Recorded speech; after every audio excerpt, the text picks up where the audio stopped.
Uma boa noite, pessoal. Sejam bem-vindos a esta semana, a essa série de lives que faremos.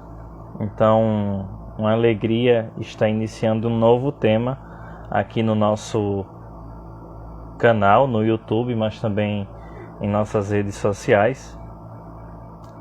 Então, vamos chegando aí.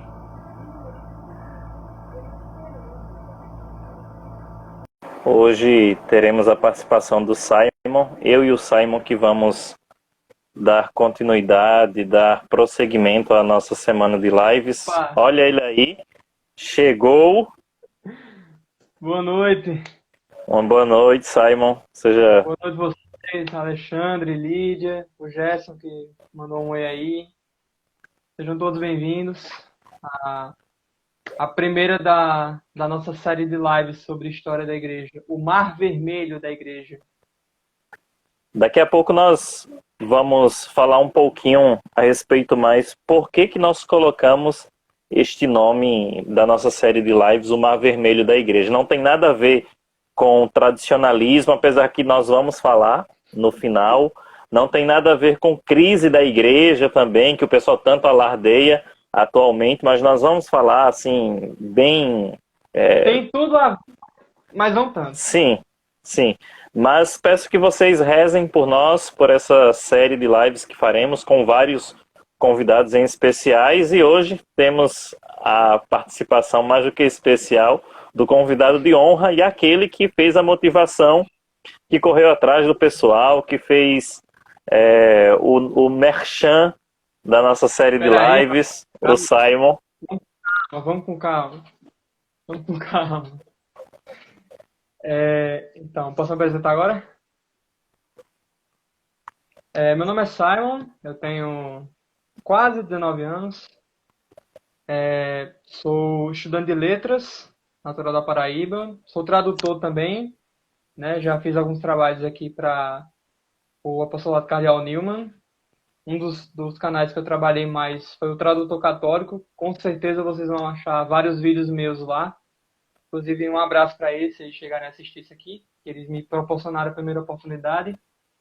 E desde o ano passado que eu venho desenvolvendo um trabalho com o Apostolado Cardeal Newman, que resultou nessa página que vocês estão vendo aqui em cima, que é o Metódios Project, que conta com a intercessão de São Metódio, que é o tradutor da Bíblia para o russo, que foi muito importante para a evangelização daquele povo. O Metódios é basicamente uma forma de trazer... Alexandre. Ele é uma forma de trazer a tradução para a evangelização católica de um modo que possa ser um trabalho, né, uma coisa profissional mesmo, porém que não venha a ser cara. Como assim? A gente que é tradutor, nós trabalhamos com isso. Então, a gente percebe que praticamente nenhuma página tem, pouquíssimas na verdade, por exemplo, o Centro Dom Bosco está trabalhando com trabalho editorial. Porém, a nível de uma produção pequena e regular, como a gente vê em lugares como o próprio Apostolado Cardeal Newman, aliás, como Apostolado Cardeal Newman não, como tradutor católico, nós vemos que não existe recurso suficiente para manter uma produção regular. A nossa sacada, enquanto Metódios Project, é colocar um financiamento coletivo. Ou seja, a partir de R$10 mensais, você já está ajudando e muito. Então, se você quiser ajudar com o trabalho de evangelização, depois da live aqui, assiste com a gente e depois dá uma passadinha na minha bio, que vai ter um link lá explicando em mais detalhes. Venha colaborar com esse trabalho profissional de evangelização católica, que você vai estar com certeza contribuindo para o crescimento do reino de Deus.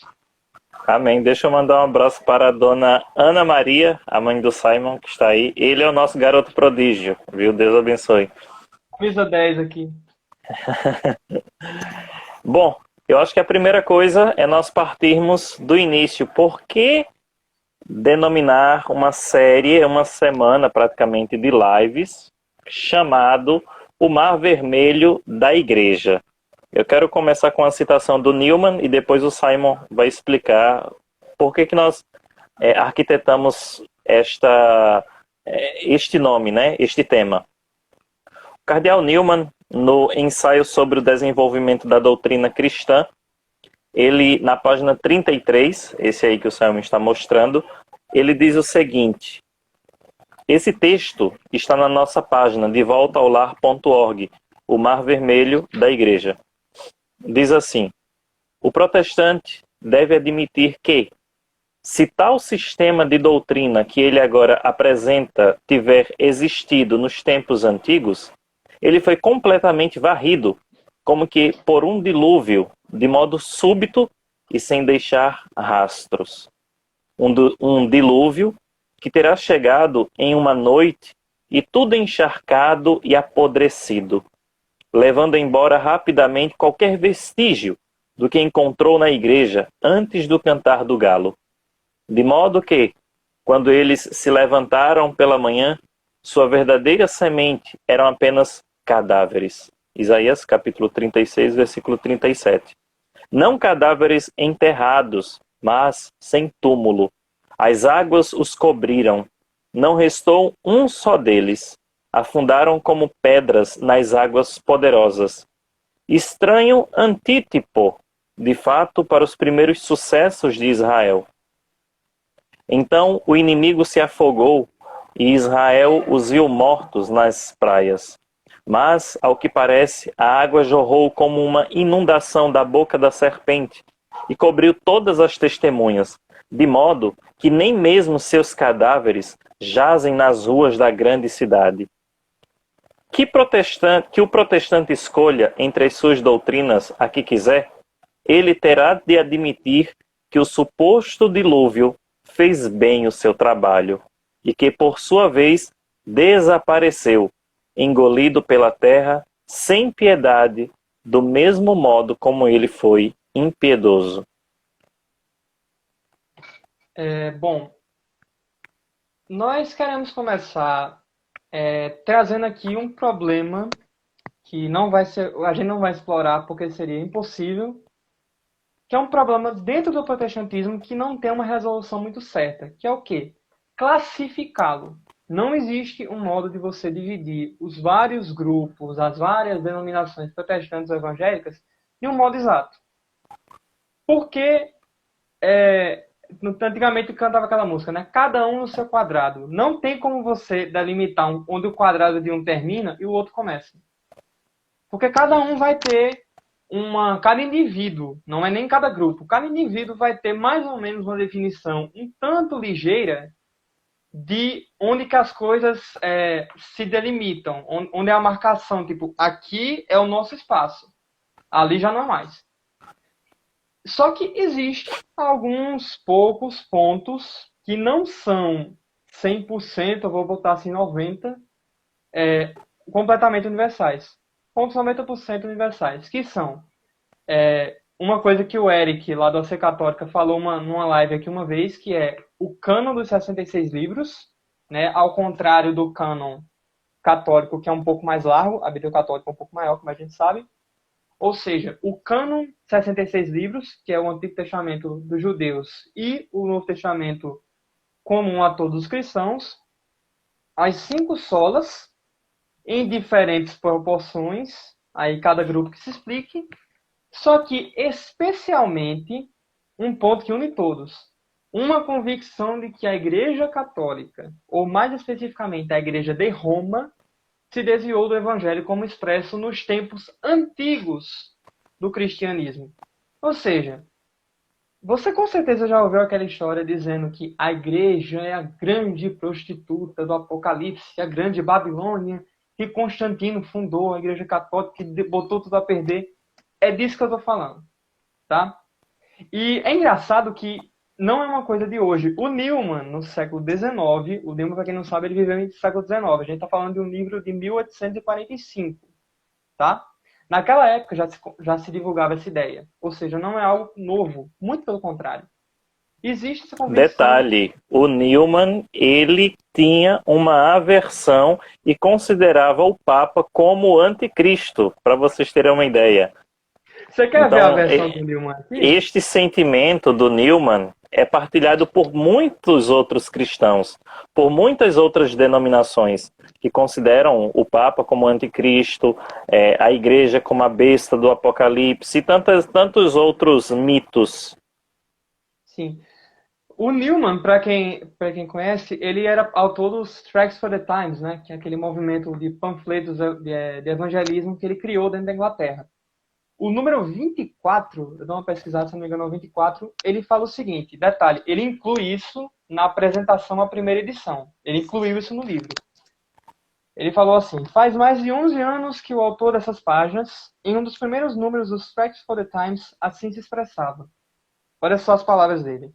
Considerando os elevados dons e as fortes razões pelas quais a Igreja de Roma merece nossa admiração, reverência, amor e gratidão, como poderíamos resistir a ela como fazemos?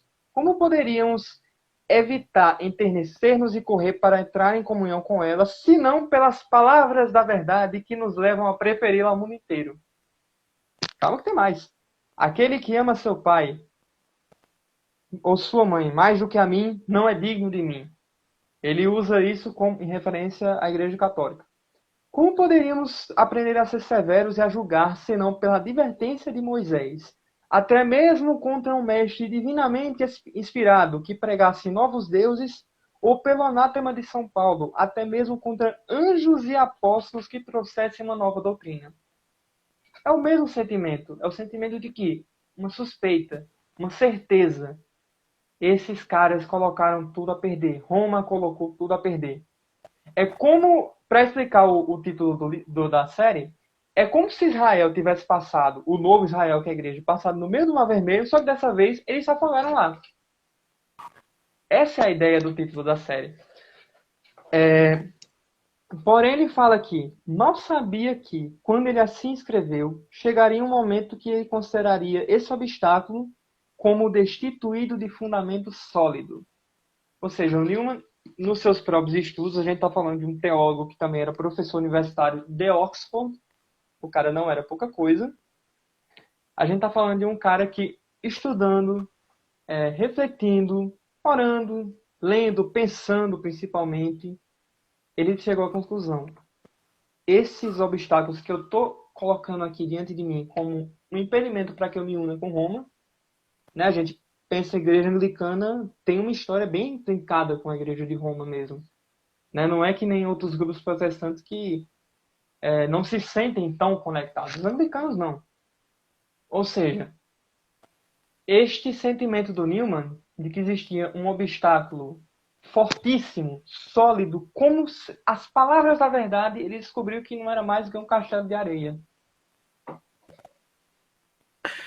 Eu faço apenas uma nota de rodapé aqui para vocês entenderem o objetivo dessas lives, que é o seguinte: os diversos grupos protestantes, aqui nós não podemos elencá-los, né, porque cada um vai fazer, e seria impossível, e aqui cada um vai fazer uma leitura diferente da história da igreja, da história do catolicismo nesses 2000 anos.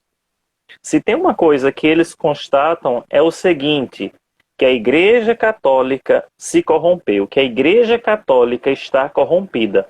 Mas a questão fundamental aqui é descobrir em qual momento que a igreja se corrompeu. Porque aqui eles vão elencar os mais variados momentos. A tese principal é aquela, né, que todos nós crescemos escutando. Quem fundou a Igreja Católica foi Constantino, em 325. Sim, tem um irmão que está perguntando se as lives ficaram salvas. Sim, elas ficarão salvas e colocaremos no YouTube também. Então, se tem uma coisa que nós crescemos incutidos é com esta ideia.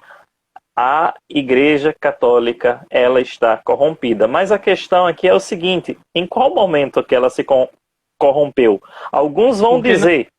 Uma ideia só de quando se corrompeu, né? Exato, alguns vão dizer, não, ela se corrompeu em 325, com Constantino.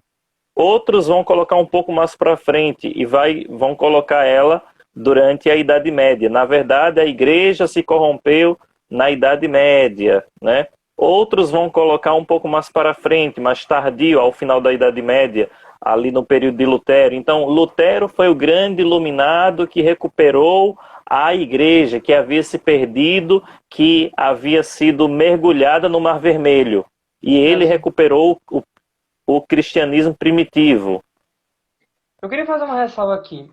Talvez algumas pessoas olhem para a sua realidade. Eu sei que vai ter protestantes assistindo isso aqui. Talvez algumas pessoas venham para aqui e olhem para a sua realidade e pensam: para que eu preciso saber, pensar tudo isso? Isso é perda de tempo. Só que tem um detalhe. Você, no seu quadradinho ali, minúsculo, no meio de um mundo inteiro, onde existem cristãos por toda parte, essa sua realidade aqui talvez não precise disso. Mas coloque a sua realidade conectada com o mundo inteiro, ide por todo mundo e pregar o evangelho.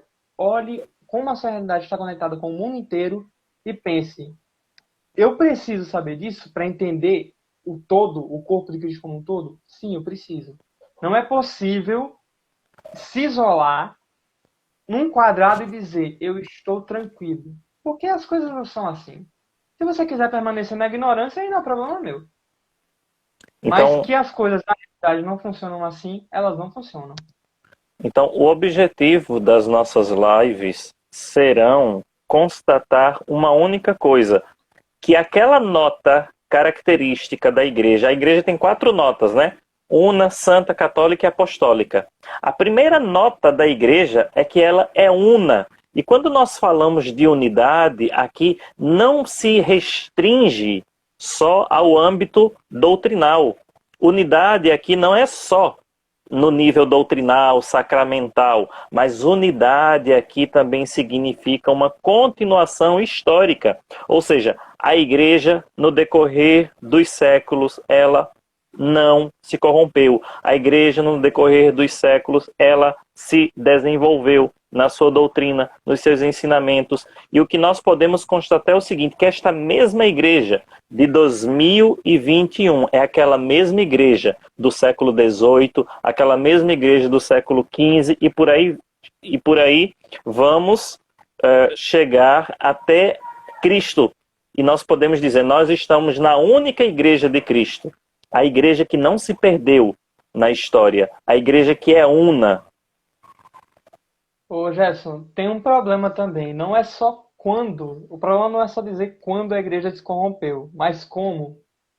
Né? A gente fez um repost no apostolado do texto do esposo da nossa irmã Isabelle Garcia, do Victor, que é O Julgamento da Igreja. Certeza todo mundo aqui ama esse textinho. Que ele faz uma caricatura dizendo o seguinte: os protestantes chegam para a igreja. Nós estamos reunidos aqui para fazer justiça. A Icar, não fale Icar. A Icar se desviou do verdadeiro evangelho e isso precisa ser divulgado. A igreja pergunta: como é que está esse verdadeiro evangelho? O protestante faz o quê? Na Bíblia e somente nela. Muito bem. Quais são as acusações que a Bíblia traz contra mim? Primeiro que se levanta é o batista. A primeira é que vocês batizam bebês. A Escritura diz que o batismo deve ser aos que creem. É o presbiteriano que batiza bebês. Não. A Escritura diz que os reinos dos céus são das criancinhas. Portanto, isso sim, não vamos perder o foco. O problema é que a igreja, a ICAR, faz imagens. A Escritura proíbe. Aí vem o luterano não faz imagens. Aí, não, a questão das imagens não é essa. Nós fazemos. A questão é que a justificação é pela fé somente. A ICAR se desviou dessa verdade bíblica. Aí vem o anglicano que não crê nisso do mesmo jeito que o luterano. Ah, não, pela fé sem dúvidas, mas através dos sacramentos. Aí vem o anabatista, que tá perdido aqui no meio. Sacramento é símbolo, rapaz? Não, peraí, como é que é essa história do batismo de novo? Vamos me explicar aí. Aí vem o adventista para piorar. Foco, galera, todos nós nos desviamos das escrituras se não guardamos o dia do sábado que Deus nos ordenou. Aí o presbiteriano toma a palavra de novo. Domingo! Mas isso não tem nada a ver com o evangelho. Isso significa que Deus odiou tanto o mundo que deu seu filho para que todo aquele que for predestinado se salve. Aí o pentecostal que estava calado, que caranta chove a lavar catar da glória.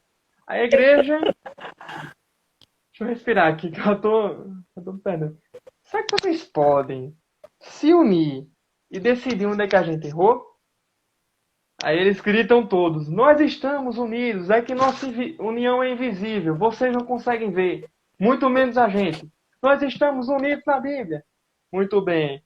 Quais são as acusações que a Bíblia traz contra mim? Aí de novo o Batista. O batismo de bebês. Putz, grilo, hein?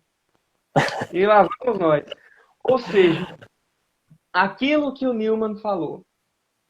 Pegue qualquer uma dessas coisas. Eu agora vou falar no modo geral. Você pode ser um batista que só crê no batismo de adultos, um presbiteriano que não crê no uso de imagens ou que professa certas doutrinas sobre predestinação, um luterano que crê na justificação somente pela fé, um adventista que crê na guarda do sábado, um testemunho de Jeová que não acredita na Trindade, enfim.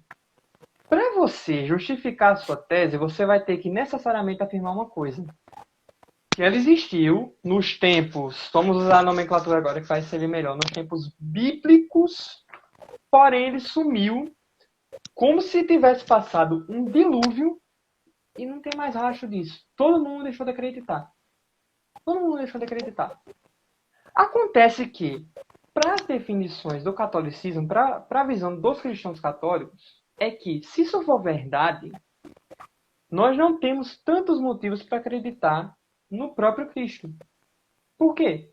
Nós teríamos que dizer o seguinte, olha, não é que a igreja está errada. Não seria dizer, olha, a igreja está errada. Seria dizer, eu rejeito o cristianismo inteiro até essa parte da história.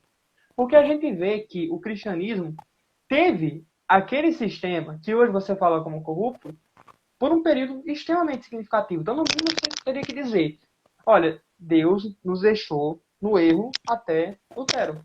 De Constantino até Lutero. Isso é uma coisa muito problemática, porque nós vemos que na Bíblia as coisas saíram do controle no Antigo Testamento. O dilúvio veio, os israelitas foram escravos, os juízes foi um período que era converte, desvia, converte, desvia, converte, desvia. O cisma de dois reinos, o exílio e, por fim, Deus começa a preparar uma coisa. Você quer falar alguma coisa, Jefferson? Não. Você está levantando a mão.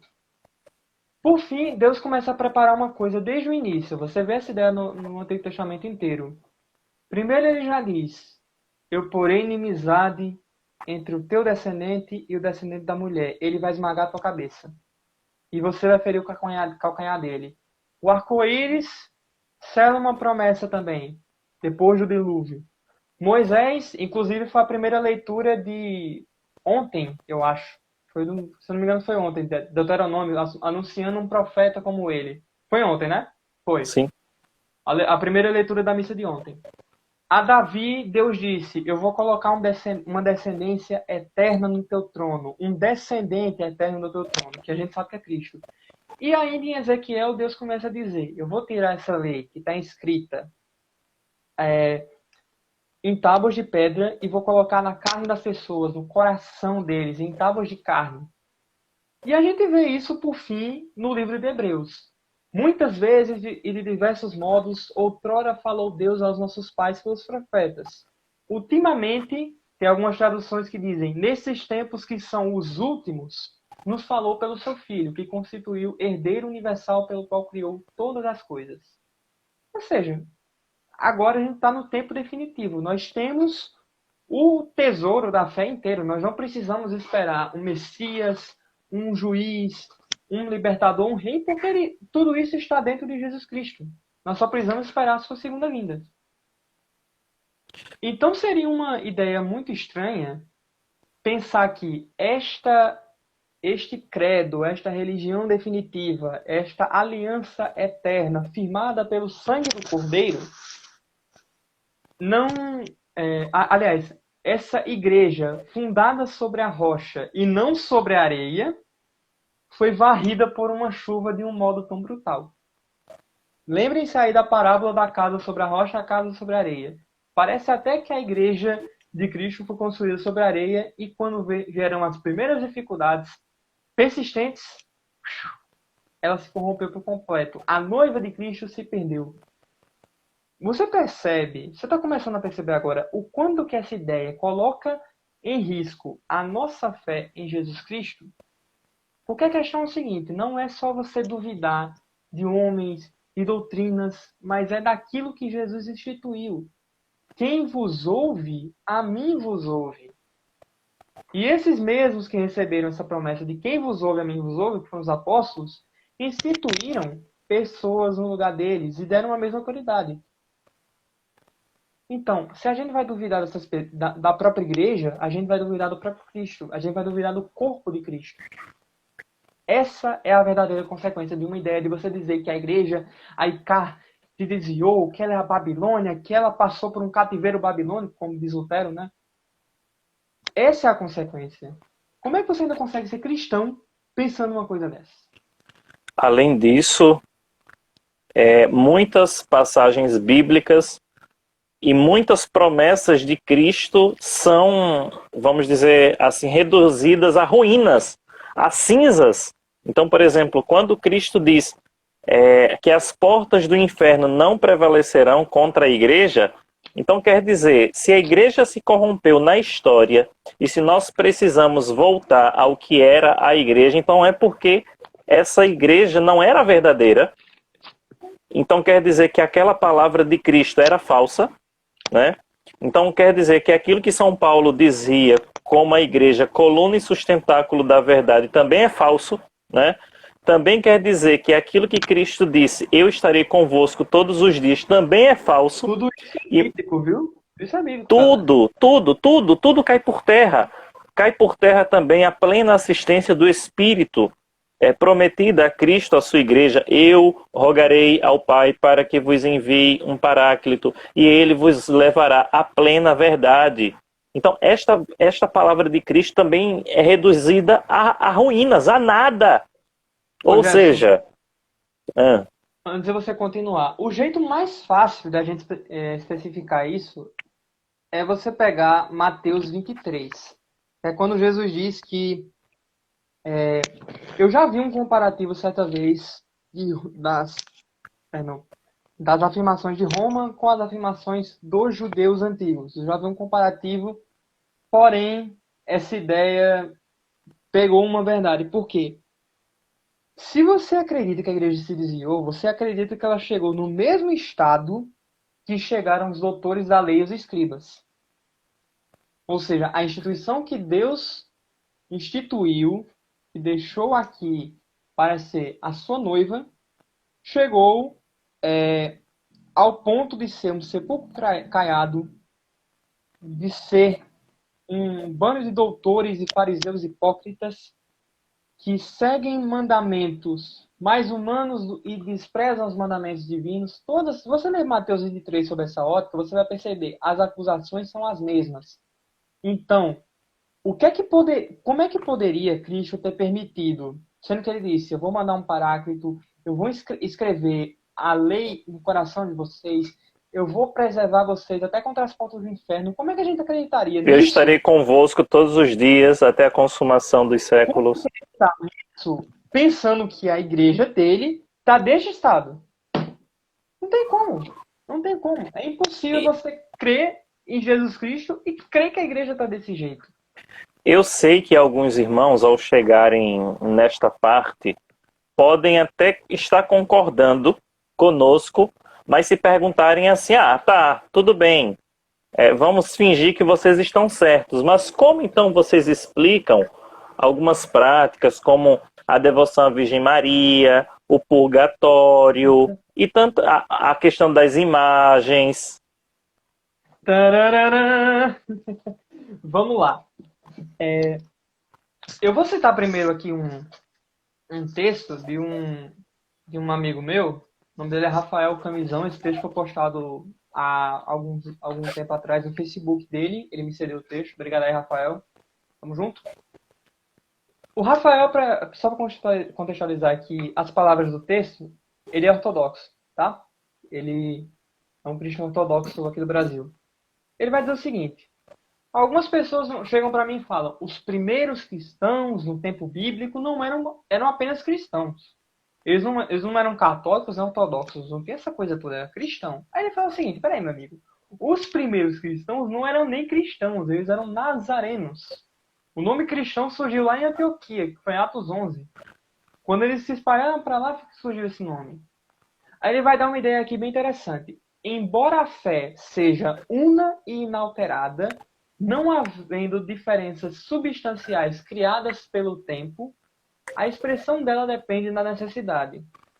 Conforme surgiam seitas as mais bizarras, ou seja, gente pregando doutrina que Paulo não pregou, que Pedro não pregou, que Cristo não pregou, foram adotadas não mais no tempo da Bíblia as palavras gregas católico, de acordo com todo, em oposição ao herético, aquele que escolheu estar contra o todo, e ortodoxo, de reto ensino ou de reta glória, em oposição a heterodoxo, de diferente ensino. Heterodoxo, a gente pode pensar também a palavra heterogêneo, diferente.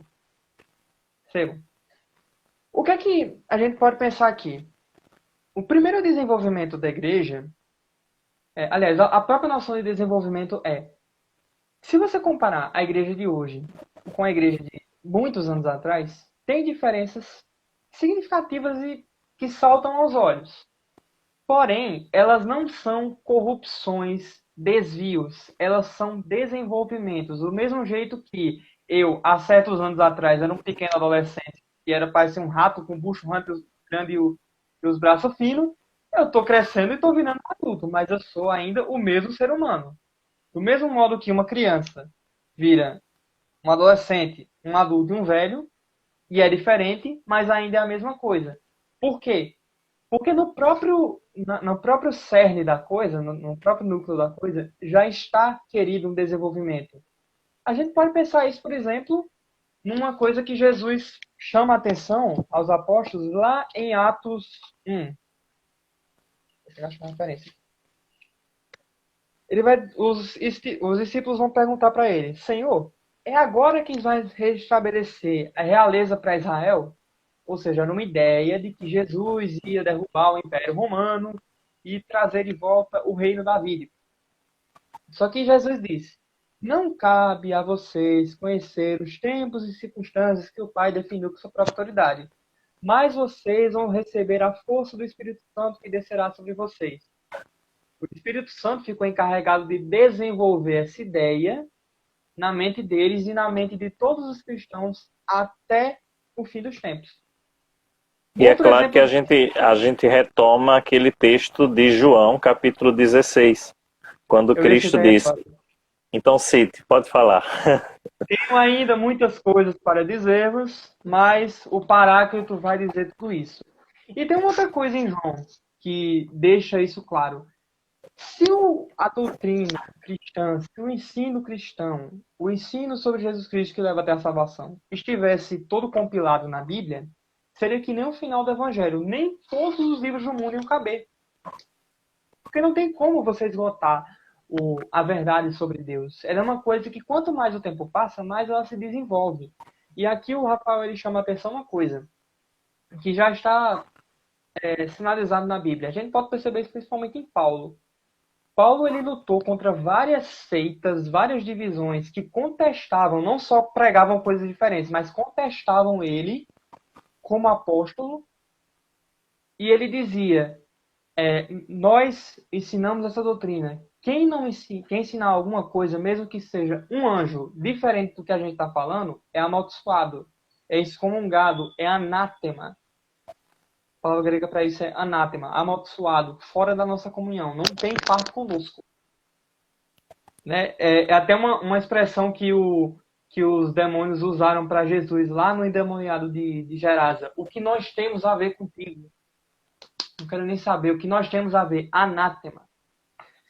Porém, a gente vai perceber isso, nisso, o primeiro desenvolvimento da igreja, que é o quê? O nome católico. Porque essas seitas todas, elas tinham uma característica que a igreja, instruída nas doutrinas dos apóstolos, como começou lá em Atos 2 e 3, bebendo ali da fonte direta dos apóstolos, ela tem uma característica.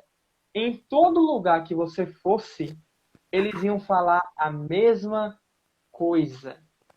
Era tipo a Torre de Babel antes da confusão começar. Literalmente, né?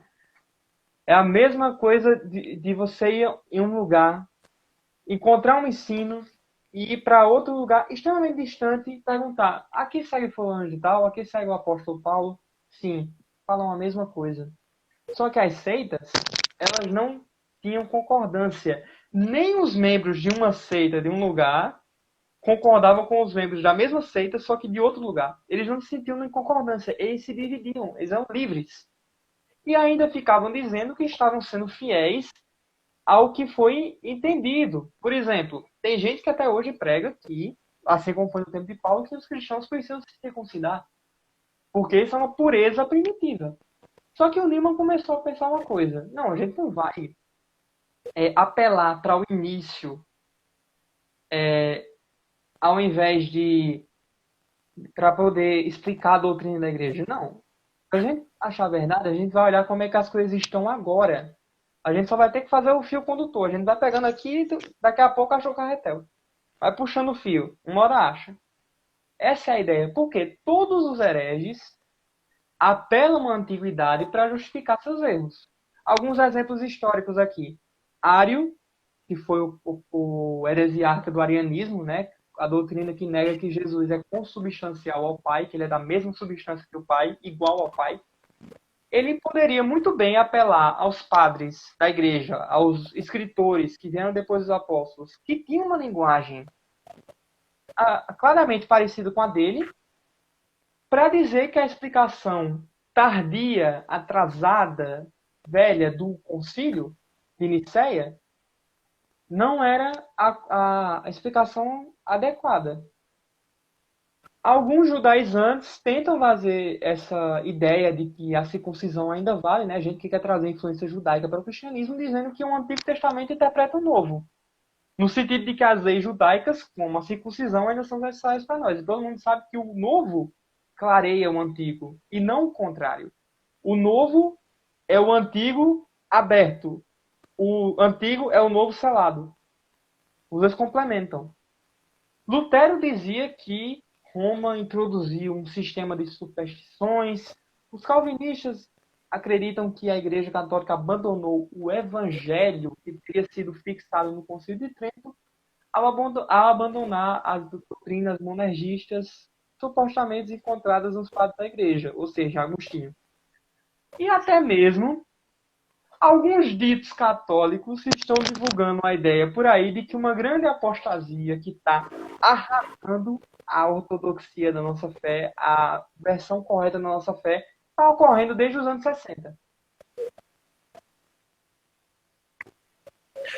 No final das contas, o que nós queremos tentar mostrar aqui é o seguinte: existe uma continuidade, existe uma outra palavra, um continuismo da igreja na história.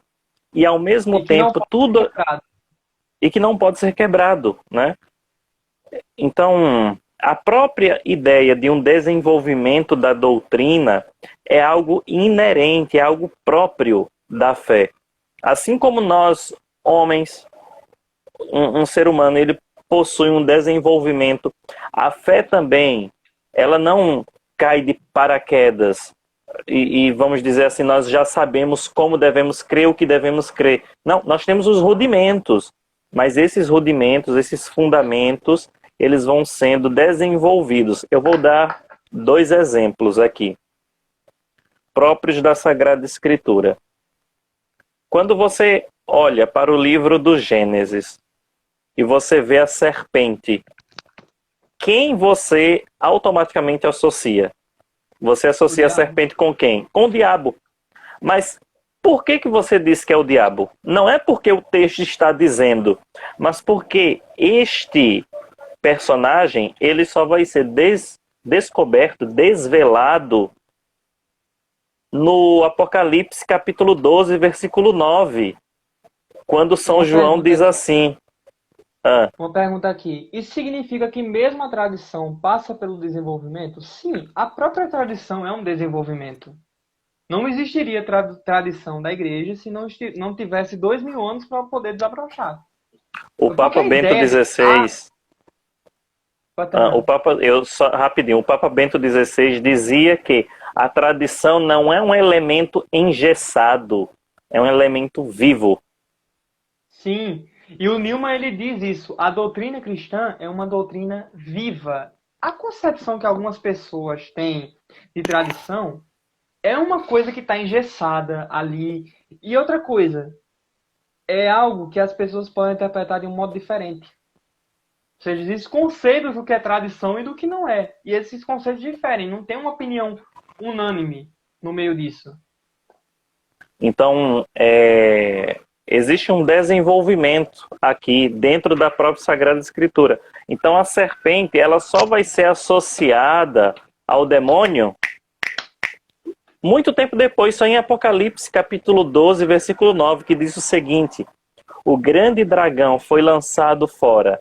Ele é a antiga serpente, chamado Diabo ou Satanás, que engana o mundo todo. Então, veja que houve um desenvolvimento de compreensão de quem era aquela serpente. E o segundo exemplo aqui seria as próprias parábolas de Jesus. Perceba que quando Cristo ele fala das parábolas, ele fala como elementos vivos, nunca como elementos estáticos, parados, mas como elementos vivos. Então, eu quero trazer 4 exemplos aqui. A semente de mostarda, o fermento, a semente que cresce e o joio e o trigo que cresce. Então veja que são elementos vivos de crescimento e ao mesmo tempo uma outra parábola quando nosso Senhor diz que a igreja, ele faz essa comparação, né? Que depois nós fazemos uma releitura de que é a igreja. A igreja é como uma árvore e à medida que ela vai crescendo, muitos pássaros vêm e se fixam ali. Outros exemplos que a gente pode tirar, e o Newman cita eles ao longo do livro, em Mateus 5,17, Jesus diz: eu não vim para derrubar um tio nem um jota da lei, eu vim para aperfeiçoar a lei. E a gente sabe que esse aperfeiçoar em Hebreus não é uma coisa que vai manter os moldes iguais. Por quê? Lá em Hebreus vai dizer: a antiga aliança se tornou antiquada. Esse foi o desenvolvimento. Se a gente tivesse ficado lá na antiga aliança, se a gente tivesse negado a mudança, a progressão, nós teríamos quebrado a ordem natural das coisas. Deixa eu dar um terceiro exemplo aqui disso, para nós identificarmos a continuidade, nunca a ruptura. Como que as pessoas no Antigo Testamento faziam parte do povo de Deus? De que forma? Por meio da circuncisão. Quando nosso Senhor vem, ele não vem abolir, ele vem dar plenitude, vem alcançar uma perfeição. A lei, ela é aperfeiçoada. Então perceba que a circuncisão não foi jogada fora não, no Novo Testamento. Ela é elevada a uma nova condição. E você vai se tornar membro do povo de Deus a partir de quê? No Novo Testamento? Do batismo. Do batismo. A circuncisão não foi jogada fora. Agora, para você fazer parte do novo povo de Deus, é por meio do batismo. Fora que o próprio batismo do Antigo, o próprio batismo, não a circuncisão, o próprio batismo do Antigo para o Novo Testamento, ele sofre um desenvolvimento que é muito interessante. Por quê? Perguntem-se, por que Jesus Cristo foi batizado? Se ele era Deus, se ele não tinha pecado, se ele não precisava de redenção, ele não precisava fazer parte do seu próprio corpo. Por quê? As únicas pessoas que eram batizadas no Antigo Testamento eram sacerdotes, profetas e reis. Com ungidos. No óleo. Quem fala isso é São João Paulo II, se eu não me engano. Na Christi Fidelis Light, que é falando sobre uma encíclica falando sobre os leigos, sobre o povo de Deus.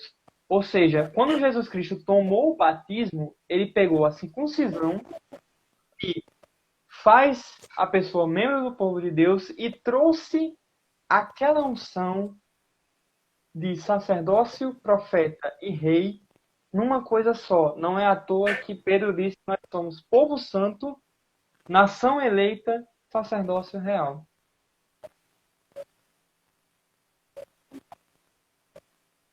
Fora outros exemplos que o Newman fala, por exemplo, em Atos 10, o Antigo Testamento proibia comer vários tipos de animais. Pedro vê vários deles numa visão. De tanta fome, o cara começou a passar mal, começou a delirar.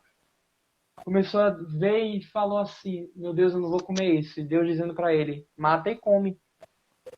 E qual foi a consequência disso? Ele pôde ir lá na casa do centurião romano, coisa que ele não poderia fazer pelos critérios da antiga lei, e batizou ele. Outra coisa, o governo da igreja. Nós não vemos a igreja governada por bispos, presbíteros e diáconos. Não no primeiro século, porque não tinha necessidade. Como assim? Se no primeiro século, ali, Paulo, Pedro, Tomé, Tiago, companhia limitada viva ainda. Se desse algum problema, a quem você ia recorrer?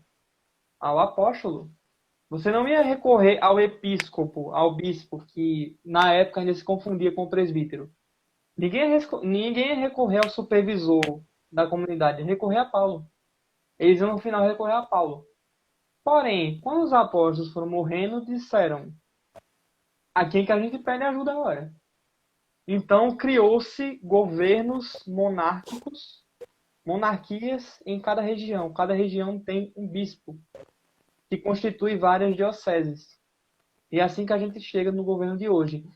As pessoas falam às vezes, isso aqui tudo que a gente está falando é aquela velha resposta para: mas você acha que Paulo chegou pregando que Maria era isso e aquilo? Sinceramente, se ele tivesse chegado e pregado isso, eu ia olhar e dizer: tem alguma coisa errada. Está estranho, porque não faz sentido Paulo, na época dele, quando não tinha tido controvérsias sobre a pessoa de Cristo e mesmo sobre os santos, dizer que Maria deveria ser venerada, ou outro santo. Por quê? Isso só foi ser desenvolvido ao passo de que o Ário, que eu falei antes, contestou o fato de que Jesus era divino. Porque aí começaram a pensar: peraí, tem várias coisas aqui que os arianos estão dizendo que se aplica a Jesus Cristo, só que a gente está começando a ver aqui que isso aqui está se aplicando a um ser criado. E Jesus não é criado, ele é gerado do Pai antes de todos os séculos, ele é eterno. Então o que a gente vai fazer com esse monte de passagens bíblicas que se aplicam a pessoas criadas, mas que não chegam à altura de Jesus Cristo? Tipo assim, acharam um monte de tronos no céu. Quem é que está lá se não é Deus? Porque não era, esse trono não era muito alto, mas não era um trono alto o suficiente para ser o trono de Deus. E aí começaram a ver: os santos ocupam esse trono. Hebreus 11, que é a leitura de hoje, reflete isso. Os heróis da fé. A própria Virgem Maria, que é prefigurada em várias figuras do Antigo Testamento, a sarça ardente, a Arca da Aliança, o velo de Esther, Gedeão, a rainha, Judite. a invicta Judite, a rainha mãe de Salomão. Todas essas figuras apontam a mulher, a jovem, Almar, a jovem de Isaías 7, a virgem que conceberá. Todas essas ideias vão se desenvolvendo até chegar na pessoa de Maria. E detalhe, a própria palavra virgem é um desenvolvimento. Talvez algumas pessoas já tenham ouvido falar disso. Por quê? Se você for para o original hebraico, você vai ver que lá está escrito uma palavra chamada Alma. Eis que a jovem conceberá. O sentido de virgem não está por si só ali. Só que, porque na verdade Isaías falou isso para o rei Acás, que tinha uma esposa e que ela foi mãe de Ezequias. Né? Ezequias, que foi um rei muito importante para ajudar, restaurou muitas coisas do culto a Deus, num tempo que estava tudo paganizado. E ele vai dizer isso: olha, a jovem conceberá e dará à luz um filho. Ele vai reinar. Só que quando os tradutores da Bíblia para o grego, que é a língua do Novo Testamento, passaram a Bíblia para essa língua, eles perceberam: não, peraí, isso aqui tem uma promessa messiânica. Então coloca aí: a virgem conceberá. Tem um sentido mais específico aqui, que está dentro do original, mas que ninguém foi lá e puxou. Isso próprio é um desenvolvimento, porque nós não precisamos recorrer às fontes mais antigas para explicar a nossa fé. Claro que a gente precisa entender a antiguidade, porque eles são os nossos pais na fé. São os discípulos de Paulo, de Pedro, de João, de Tiago, de Tomé, de todas aquelas pessoas que nós lemos a Bíblia e dizemos: esses homens são heróis. Esses discípulos são os nossos pais na fé. Se não fosse por eles, nós não estaríamos aqui. Então nós somos descendentes diretos pela fé deste grupo de heróis que nós veneramos. Então nós não temos como nos desconectar deles. Ao contrário, a igreja não seria um edifício, seria uma fileira de tijolo e teria uma flutuando lá em cima, porque não tem nada no meio. Não tem continuidade. Esse que é o problema. Se você quer afirmar essa tese de que a igreja primitiva foi corrompida, você vai ter que dizer que Israel se afogou no Mar Vermelho. Você vai ter que dizer que a serpente, lá em Apocalipse 12, que dizem tanto que Apocalipse 12 é sobre a igreja, agora vamos dizer que Apocalipse 12 é sobre a igreja. Como é que a serpente vomitou um rio e a terra se abriu para engolir esse rio e você diz que a igreja se corrompeu? Se fosse assim, a serpente tinha afogado a igreja, tinha afogado a mulher. Não tem como você conciliar as duas coisas. E aqui é bom nós chamarmos a atenção de uma outra coisa. Já que você falou dos heróis da fé, é interessante perceber que Deus, ou melhor, que a igreja no decorrer da história sempre teve desafios. Mas isso é mais maravilhoso ainda, porque mesmo com todos os desafios, Deus suscita santos de uma grandeza inimaginável. E nós vamos ver isso nessas próximas lives, né, onde nós vamos comentar um pouco do período patrístico, um pouco da Idade Média, um pouco da Reforma Protestante, Idade Moderna, um pouco da Idade Contemporânea que a Igreja vive atualmente. Então, em todas as épocas da Igreja, sempre houveram desafios. Isso nunca faltou. Gente que corrompida, que busca dinheiro, buscava poder. Claro, em todos os lugares, inclusive dentro da igreja, mas a gente não tem que se escandalizar, porque senão, daqui a pouco a gente vai reduzir a igreja a quem? A Judas? Pelo amor de Deus. Então, não tem como você tentar reduzir a igreja ao traidor. Você tem que olhar para os grandes heróis da fé. E você olha, eu vou dividir a história da igreja em alguns períodos aqui e citar, né? Porque o que acontece é o seguinte, tem uma frase do Chesterton que é maravilhosa. Ele diz o seguinte: é impossível ser justo com a igreja católica. Quando o indivíduo cessa de atacá-la, ele começa a admirá-la. Então, eu gostaria de convidar você que me escuta, você que é protestante, você também que é católico, que tem todos aqueles preconceitos com relação à igreja que foram incutidos, né? Você cessasse de atacar, cessasse de bater e queira escutar, e queira ler, queira conhecer a história. Então, você olha para os 3 primeiros séculos da igreja. O que é que foi que a igreja enfrentou? Perseguição de imperadores. Você quer que eu comente essa parte? Comente essa parte que o Newman desenvolve. O Newman ele pega a primeira nota, a primeira coisa que diferencia um desenvolvimento de uma corrupção é a preservação de tipo. Ou seja, a criança cresce, mas não deixa de ser um ser humano, ela vai virar um pássaro. Ela tem que manter a mesma coisa. Então, o Newman vai pegar o contra-argumento, que é o quê? No tempo da perseguição romana, os romanos chamavam a igreja de pagã. Sim, os romanos chamavam a igreja de pagã, porque eles encaravam aquela religião que tinha surgido no Oriente Médio como outra qualquer superstição oriental que estava criando mazelas na mente das pessoas. No tempo patrístico, tinha seita para tudo quanto é lado. Tinha gente que não se concordava. Agora tem uma coisa, se você fosse em qualquer lugar e perguntasse onde é a igreja católica, o herege não ia apontar para a igreja dele, ele ia apontar para a igreja católica mesmo. E até hoje é assim. Se você chegar perguntando, a galera fala, mas a igreja é católica, não sei o que, é universal. Pergunta para a igreja católica, é aquela ali, não é a dele.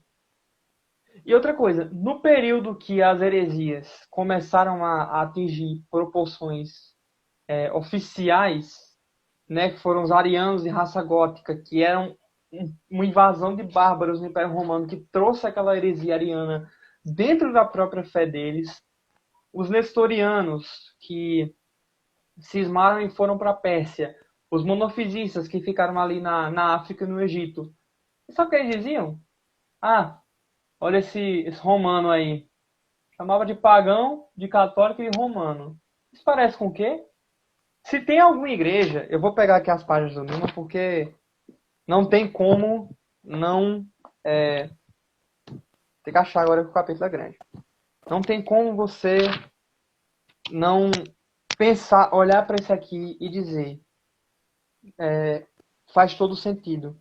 Se existe hoje no mundo uma forma de cristianismo acusada de superstição grosseira, de tomar seus ritos emprestados dos costumes pagãos e de atribuir fórmulas e cerimônias, uma virtude oculta, uma religião que é tida como tão simplesmente ruim que pode ser caluniada ao acaso e ao bel prazer, de modo que seria absurdo preocupar-se em ser preciso na atribuição da culpa entre seus diversos atos particulares.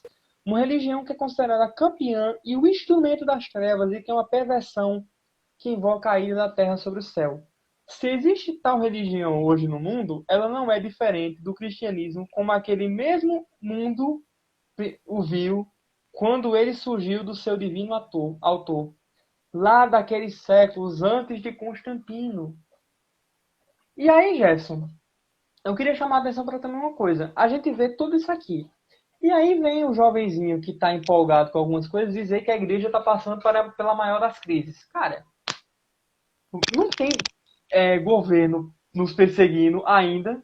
A gente não sabe o futuro, né? Não tem imperador, governante ditando carta dentro da igreja. Não tem um imperador mantendo o Papa cativo, sequestrado. Não tem meio mundo de bispos oficialmente excomungados e até alguns deles patriarcas protegidos por poderes políticos. Você não sabe o que é crise de igreja, cara. Você não sabe o que é crise de igreja. O que é crise de igreja? Vai para a Idade Média. Vai para os tempos primitivos. Vai para toda a época da igreja. A igreja está sempre em crise. Sabe aquela coisa que time que está ganhando não se mexe? Então vamos manter o time aqui que está ganhando não se mexe. A esperança vem de dentro da igreja. Não é um grupinho de bispos que está ali dizendo que é o bastião da verdade, que ninguém sabe direito a situação canônica deles. Gente que se isola e se outorga autoridade para julgar Deus, o mundo e o fundo, achando que está sentado na cátedra da verdade, chamando todo mundo que herege, falando, dizendo, acontecendo. Cara, se você tá assim, vai rezar. Vai cala tua boca. Sabe? Porque isso não vai te levar a lugar nenhum. No máximo, vai te levar um cisne. Como sempre acontece. Sabe por quê? Eu vou citar aqui só o exemplo dos nestorianos, que o Newman traz. Os nestorianos, que se diziam os bastiões da fé do concílio de Nicéia, que era um concílio, de fato, citaram os cristãos aí, muito bons, cristãos do México também, do século passado. O concílio de Nicéia, de fato, ortodoxo, católico. Os nestorianos diziam que mantinham aquela fé. Só que quando eles cismaram e foram lá para a Pérsia, né, foram para a Sé da Babilônia, realmente tem esse nome até hoje, Sé da Babilônia, primeira coisa que aconteceu, os católicos, que é o patriarca deles, e os bispos e os padres inteiros, todos casaram. Até os monges. Mataram 7.000 católicos assim que chegaram. Aboliram o culto aos santos. Tudo daquela heresia. Você acha que vai dar em quê? O Papa Francisco mesmo citou um exemplo que eu devo dizer isso. Eu já gostava desse exemplo antes, mas agora eu posso dizer que foi o Papa que falou. Então eu tenho respaldo agora. Agora eu posso dizer que eu tenho respaldo. O Papa Francisco citou o seguinte: lá no Vaticano I, que foi um concílio que estava salvando a igreja de uma crise política geral. Todo mundo conhece a história. Tinha um grupinho que se dizia bastião da tradição primitiva da igreja. Cismaram. Só como estão hoje ordenando mulheres. Do que adianta você a se achar no direito de julgar a verdade, sendo que você não é nada, e no final acabar nisso. Por isso que eu digo, esse dilúvio, por isso que a gente está falando aqui do mar vermelho da igreja, e a gente incluiu esse tema aqui, porque esse dilúvio não vai destruir a igreja ontem, nem hoje, e nem nunca. As portas do inferno nunca vão prevalecer. Tá bem. É interessante perceber o seguinte. Tá ok? Tá ok. Essa realidade de crise. Quando algumas pessoas perguntam, desde quando a igreja está em crise? Eu respondo, desde que começou e desde a sexta-feira da paixão. Quando, ao término da ceia, Judas, antes mesmo, né? Quando Nosso Senhor tem os seus pés ungidos, que o Judas diz assim, nossa, mas por que essa mulher está gastando isso aqui? Isso aqui poderia ser dado aos pobres. E Nosso Senhor diz, pobres sempre tereis, mas a mim nem sempre tereis. E o evangelista e São João diz uma coisa que é maravilhosa, porque ele não esconde, né? Ele não maqueia a realidade e diz que era tudo mil maravilhas. São João diz assim, olha, ele falava isso dizendo que era para dar aos pobres, não é porque ele era bondoso, generoso, caridoso, não é porque ele tinha uma alma generosa, não. É porque ele era ladrão. Nosso evangelho diz isso, de rasgar as vestes, por assim dizer, né? E mais ainda, quando Pedro nega a Cristo, quando todos os outros apóstolos fogem, será que essa igreja, vamos dizer assim, será que ela está mais em crise do que está hoje? Duvido, né? Muito do que nós passamos hoje também reflete essa situação do passado de crise, de fé, de falta de doutrina, de falta de pastoreio. Mas é claro, aquela promessa é certa, as portas do inferno não prevalecerão. Eu falo sempre, gosto de dar esse exemplo. Quando você olha as páginas do Evangelho, os evangelistas, eles não contam as coisas mil maravilhas, principalmente quando se referem à paixão de Cristo.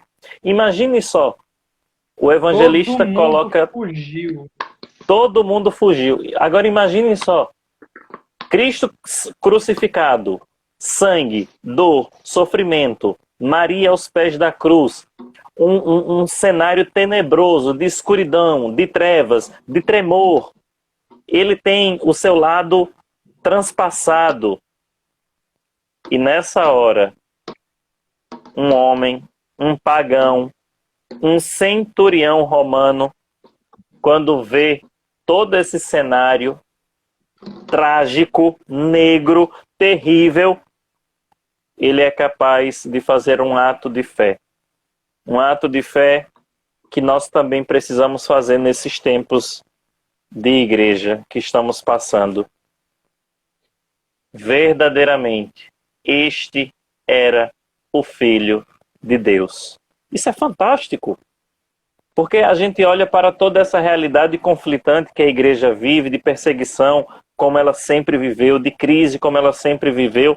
Mas uma certeza nós precisamos ter, é a certeza de que a rocha que é Cristo, ou melhor, que a igreja está alicerçada sobre a rocha que é Cristo, e ela não virá abaixo.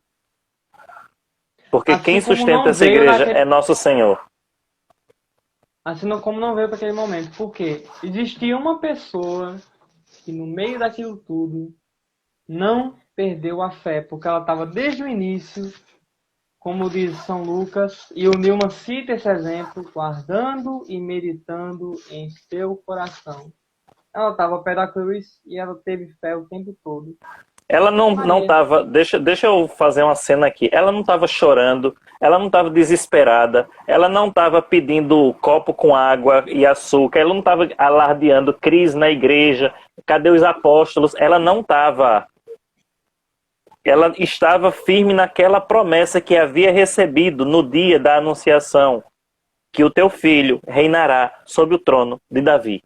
Ela poderia olhar para aquilo que estava diante dos seus olhos e, vamos dizer assim, esmorecer na fé, mas ela permanece firme na fé.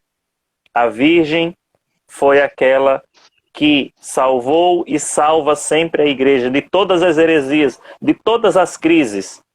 Então, precisamos recorrer a ela, precisamos pedir que a Virgem nos auxilie e nos dê uma fé inquebrantável de permanecer aos pés da cruz de Cristo, sem resvalar.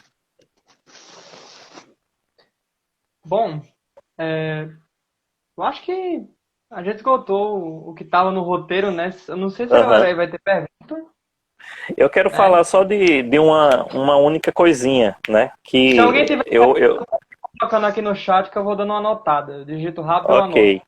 Enquanto o Gerson fala. Se vocês tiverem alguma dúvida aí, pessoal, é só enviar, tá bom? Mas eu quero falar de duas outras coisas para nós encerrarmos essa live, né? Primeiro, a questão das heresias. Santo Irineu, no segundo século, gente, no Adversus Haereses, né? Ele já havia catalogado centenas de heresias, mais de 70 tipos de heresias no segundo século, né? E a igreja não veio abaixo. Eu tenho um trabalho que eu estou realizando, né, de fazer um apanhado geral de todas as heresias do primeiro século até hoje. E são centenas, sabe? Eu estou quase perto das 100 heresias condenadas mesmo pela igreja: arianismo, apolinarismo, macedonismo, pneumatômacos e por aí vai. Mas é interessante perceber que Deus sempre suscita santos grandiosos em períodos turbulentos. Então eu vou citar alguns aqui. Por exemplo, nos 3 primeiros séculos, Deus suscita os mártires que deram a sua vida. Por esses dias nós estávamos celebrando o grande Sebastião. Nós celebramos também Inácio de Antioquia, Policarpo de Esmirna e tantos outros nomes assim grandiosos. Aí você passa um pouquinho mais para frente na história da igreja, nós temos o período da conversão, da invasão dos bárbaros e tudo mais. Quem é que Deus suscita? São Bento de Núrcia. Aí você olha mais um pouquinho e percebe que Deus suscita um Santo Agostinho, que Deus suscita um São Jerônimo, um Leão Magno. O Leão Magno ele era tão brilhante que ele só precisou dizer assim: eu acho que não. Acabou o concílio dos latrocidas. Sínodo gigantesco, só precisou falar assim, né? A Bruna falou algo aqui maravilhoso. Para cada tempo da igreja, Deus suscita respostas providenciais. E é verdade. É verdade. Então, na Idade Média, quem é que Deus suscita? Inúmeros homens. Um Santo Tomás de Aquino, um São Domingos de Gusmão, um São Francisco de Assis, uma Santa Clara. Então, são exemplos grandiosos. Você olha, por exemplo, para o período da Reforma Protestante, da Idade Moderna, né? Lutero e Companhia Limitada, Calvino, Zwinglio,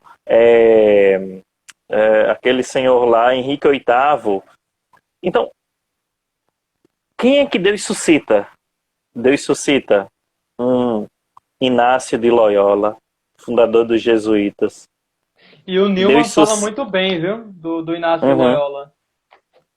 Deus suscita vários doutores da igreja dessa época, como por exemplo São Roberto Bellarmino, Santa Teresa d'Ávila, São João da Cruz, então São Felipe Neri, São Pio V e o próprio José de Anchieta, que veio ao nosso Brasil, graças a Deus, né? Então, trouxe a fé para cá. Trouxe a fé, né? E outras centenas. Aí você vai para a Idade Moderna, né? A Idade Contemporânea também. Uma Terezinha, né? Você pega do concílio para cá, que também fizeram essa transição, né? Pré-conciliar, pós-conciliar. mas que foram grandes santos para a nossa época, como por exemplo a Bruna, a Larissa, melhor dizendo, estava citando, por exemplo, o Carlo Acutis.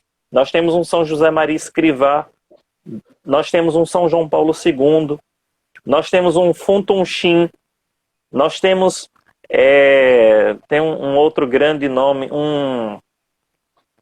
só que agora eu não estou me recordando dele, mas é um grande nome também depois Padre do Pio? Padre Pio também, né? Mas uma Madre Teresa de Calcutá, uma Dulce dos pobres.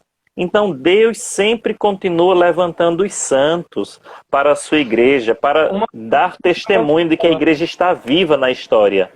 uma coisa que o Newman fala é, se você comparar Paulo com qualquer classe de homens cristãos que possa encontrar no mundo, ele vai ser muito mais parecido com um frade carmelita, com um franciscano, com um dominicano, com um sacerdote diocesano, com um católico, do que qualquer outra classe de cristão que você vai encontrar.